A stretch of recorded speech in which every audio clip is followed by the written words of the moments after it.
Hi friends, present Telugu ఆడియోలో Disney plus హాట్‌స్టార్‌లో stream అవుతున్న షో టైమ్ సిరీస్ ఎలా ఉందో తెలుసుకునే ముందు ఛానల్‌ని ఎవరైనా ఫస్ట్ టైం విజిట్ చేసి సబ్స్క్రైబ్ చేసుకోండి. ఈ వీడియో నచ్చితే లైక్ కొట్టండి. టోటల్‌గా 7 ఎపిసోడ్స్‌తో ఈచ్ ఎపిసోడ్ అరౌండ్ 45 మినిట్స్‌తో ఓవరాల్‌గా 4 అవర్స్ 28 మినిట్స్ రన్ టైమ్‌తో ఉన్న ఈ సిరీస్ నాకైతే నచ్చింది ఫ్రెండ్స్. మూవీ హిట్ అయితేనే థియేటర్స్‌లో ఆడుతుంది. హిట్ అయిన మూవీలో వర్క్ చేసిన వాళ్ళకి వాల్యూ ఉంటుంది. సినిమా ఫీల్డ్‌లో ఎవరి కెరియర్ గురించి వాడే ఆలోచించుకోవాలి తప్ప ఇంకొకరి సిచ్యువేషన్స్ గురించి, ప్రాబ్లం గురించి పట్టించుకునే అవకాశమే ఉండదు అనే పాయింట్ చుట్టూ ఉన్న స్టోరీయే షో టైమ్. స్టోరీలోకి వెళ్తే బాలీవుడ్ ఇండస్ట్రీలో ప్రొడ్యూసర్‌గా 40 ఇయర్స్‌గా చక్రం తిప్పుతున్న విక్టర్ ఖన్నా ఏజ్ వల్ల తన కొడుకైన రఘు ఖన్నాకి బాధ్యతలు ఇచ్చేస్తాడు.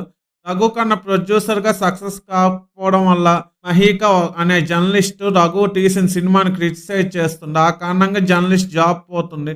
ఆ విషయం తెలుసుకున్న విక్టరీ ఖన్నా మహీకాకి బాధ్యతలు అప్పగించి చనిపోతాడు. 1857 అనే మూవీని ఎలాగైనా ఫినిష్ చేయాలని మహీకా కష్టపడుతూ ఉంటుంది. హీరోయిన్ కావాలని ఆశపడ్డ యాస్మిన్ హీరోయిన్ అయిందా లేదా? స్టార్ హీరోతో రిలేషన్లో ఉన్న కెరీర్ గ్రో అవ్వక హీరోయిన్గా స్ట్రగుల్ అవుతున్న మందర్ స్టార్ హీరోయిన్గా మారిందా లేదా?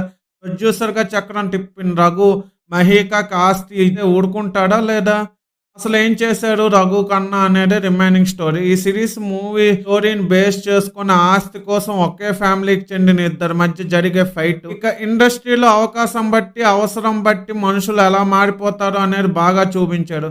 ఇండస్ట్రీలో సిచ్యువేషన్స్ బట్టి మారిపోయే న్యాచురల్గా ఇన్సిడెంట్స్ చూపించడానికి ట్రై చేశారు. సక్సెస్ కూడా అయ్యాడు.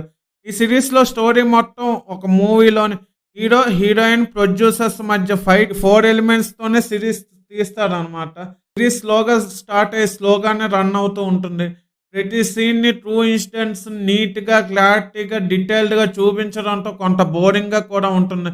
స్క్రీన్ ప్లే కూడా ఫ్లాట్గా ఉండడం వల్ల నెక్స్ట్ ఏం జరుగుతుంది అని ఇంట్రెస్ట్ క్రియేట్ చేయలేకపోయింది. ఓవరాల్గా బాలీవుడ్లో నెపోటిజం గురించి, సినిమా ఇండస్ట్రీలో స్ట్రగుల్స్ గురించి, అవసరానికి మారిపోయే మనుషుల గురించి తెలుసుకోవడానికైనా ఈ సిరీస్ చూడాలి. ఈ సిరీస్కి నేను ఇస్తున్న రేటింగ్ 4/5. ఇలాంటి జెన్యూన్ రివ్యూస్ కోసం నా ఛానల్ సబ్స్క్రైబ్ చేసుకోండి. ఈ వీడియో నచ్చితే లైక్ చేయండి. వీడియో మీ friends and family members share చేయండి. Thanks for watching. జై హింద్.